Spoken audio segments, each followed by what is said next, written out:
Bonsoir chers téléspectateurs. Lors de cette journée de clôture du Forum de Dakar, les discussions ont permis de dresser une bonne feuille de route.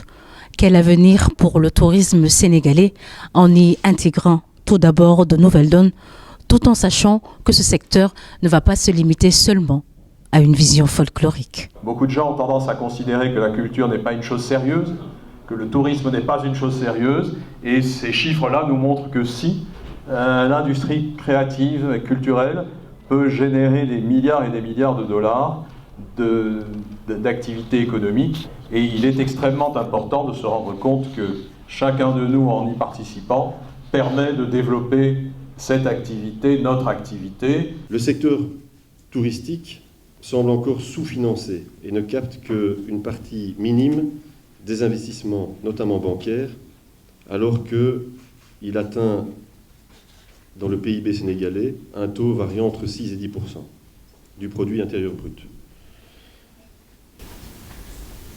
À beaucoup de reprises ont été soulignées les nécessaires mesures à prendre pour économiser les énergies, intégrer la responsabilité sociale des entreprises dans les politiques managériales, de manière spécifique, mieux promouvoir la destination Casamance et les avantages spécifiques, notamment fiscaux, qui y sont liés, améliorer la formation du personnel dans tous les secteurs concernés et mettre en place des processus de qualité pour atteindre à terme les normes en vigueur au niveau international.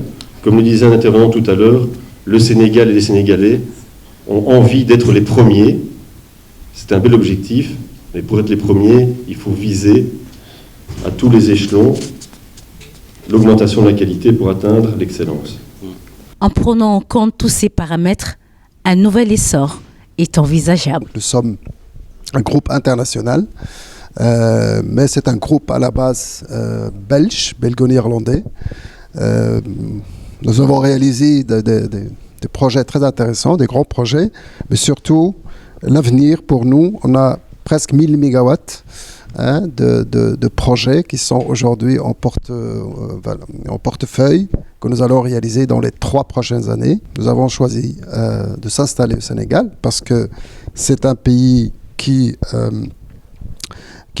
a pris beaucoup d'avance dans les pays subsahariens, dans l'Afrique de l'Ouest principalement, un pays où les données, les indicateurs économiques sont excellents, il y a une bonne stabilité politique, il y a un taux de croissance qui est soutenu depuis des années, on est à l'ordre de 7-8%, c'est des taux qui font rêver en Europe. Le Sénégal aujourd'hui a pris aussi de l'avance pour mettre en place une stratégie de développement des énergies renouvelables, donc d'abord pour accompagner sa demande en électricité qui est en augmentation aussi année par année. On parle de 10% d'augmentation de la consommation depuis quelques années. Monsieur Valentini, vous m'avez tantôt parlé d'un projet que vous avez déjà commencé ailleurs et que vous voulez mettre en place ici à Dakar. Est-ce que vous pouvez revenir dessus ? Depuis 2012, on a développé plusieurs accélérateurs de start-up et depuis l'année passée, donc 2018,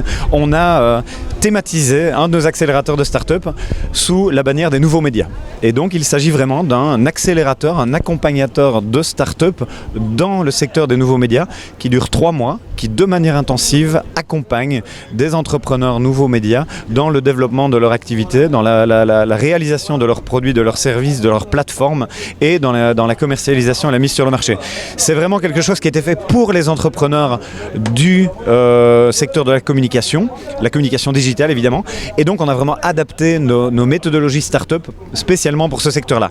On a développé ce programme à Bruxelles et en Wallonie, et l'idée serait, évidemment je lance un appel, de créer cet accélérateur, le miroir de ce qu'on a pu faire en Belgique, ici à Dakar. Je pense que à la fois le secteur est extrêmement porteur, j'ai pu constater qu'il y avait des grandes compétences sur le digital, et donc je pense que ce serait très pertinent de venir avec ces méthodologies d'accompagnement, aider les entrepreneurs nouveaux médias ici à Dakar, et donc de créer le miroir de cet accélérateur qui s'appelle pilote.media que nous avons développé en Belgique. Le forum de Dakar ferme ses portes.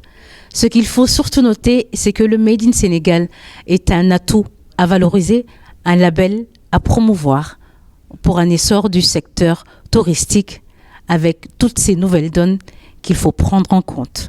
Actuellement se termine le hackathon sur le thème visitedakar.net qui a mobilisé dès son initiation l'enthousiasme de près de 200 jeunes qui ont candidaté pour être sélectionnés. On en a retenu une vingtaine.